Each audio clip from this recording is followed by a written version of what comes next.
Dieu a-t-il donné le dimanche ou le samedi comme jour pour l'adorer ? Cette question se posait déjà au début du mouvement adventiste du 7e jour en Amérique du Nord au milieu du XVIIIe siècle. À cette époque, parmi les milliers de chrétiens qui cherchaient à mieux comprendre la prophétie biblique, il y avait un groupe du nord-est de l'Amérique qui lui reconnut le samedi, le 7e jour comme le jour du sabbat pour adorer Dieu. Ces deux thèmes, la prophétie biblique et le sabbat, furent le fondement de l'Église adventiste du 7e jour.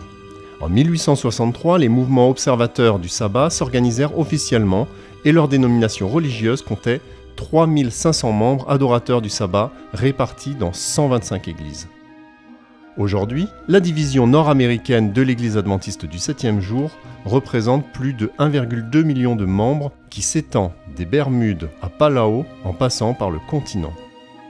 Il est impressionnant de voir combien la diversité ethnique de cette région nécessite des approches différentes pour atteindre chacune d'elles de manière adaptée. Beaucoup s'inspirent de la méthode du Christ, dont le ministère commençait d'abord par se mêler aux gens, sympathiser avec eux, répondre à leurs besoins, gagner leur amitié et les inviter à suivre le Christ.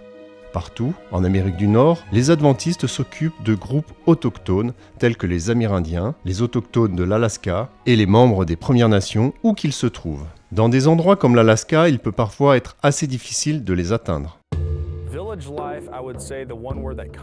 Pour la vie de village, je dirais que le seul mot qui me vient à l'esprit est très isolé. Un peu comme un pays du tiers-monde. Beaucoup d'enfants souffrent de parents alcooliques et abusifs, ce qui est à la fois verbal, sexuel et physique. Ils ont trouvé refuge dans l'Église. C'est essentiellement ce que fournit la mission adventiste de l'Arctique. Elle assure la sécurité des enfants qui tentent de survivre à cette épidémie de drogue et d'alcool, qui continue de s'immiscer dans le tissu même de la culture et des peuples autochtones de l'Alaska. L'impact le plus important serait d'avoir un jour des camps de jour dans des villages et leur expliquer qu'il y a un moyen de se sortir de ce cycle destructeur.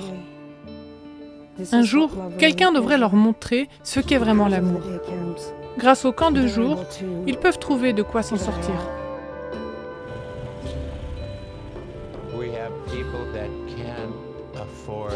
Certains n'ont pas les moyens de s'offrir de l'eau potable.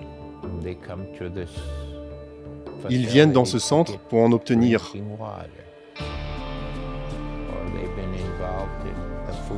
Car ils ont participé au programme de banque alimentaire qu'ils ont lancé ici. Notre propre famille a également bénéficié de l'aide humanitaire apportée à notre peuple.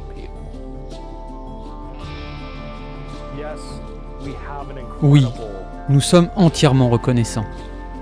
En même temps, nous sommes sans aucun doute un champ de mission en première ligne de front. Dans le nord du Canada, la population indigène appelée les Premières Nations fait face à des luttes similaires à celles des autochtones de l'Alaska. Le Nunavut est le territoire le plus récent et le plus grand dans le nord du Canada. C'est une immense région peu peuplée avec de la toundra, des montagnes escarpées et des villages isolés qui ne sont accessibles que par bateau ou par avion. Il existe là un petit groupe d'adventistes du 7e jour dans une partie isolée du Nunavut qui a commencé à faire des efforts d'évangélisation pour atteindre leurs voisins. Vos prières et vos offrandes contribueront à continuer ce travail missionnaire dans des endroits difficiles d'accès comme celui-ci. Comme au premier jour du mouvement adventiste, nous avons ici l'occasion de partager un message d'espérance à travers la division d'Amérique du Nord. Merci de soutenir le travail missionnaire de l'Église adventiste du 7e jour.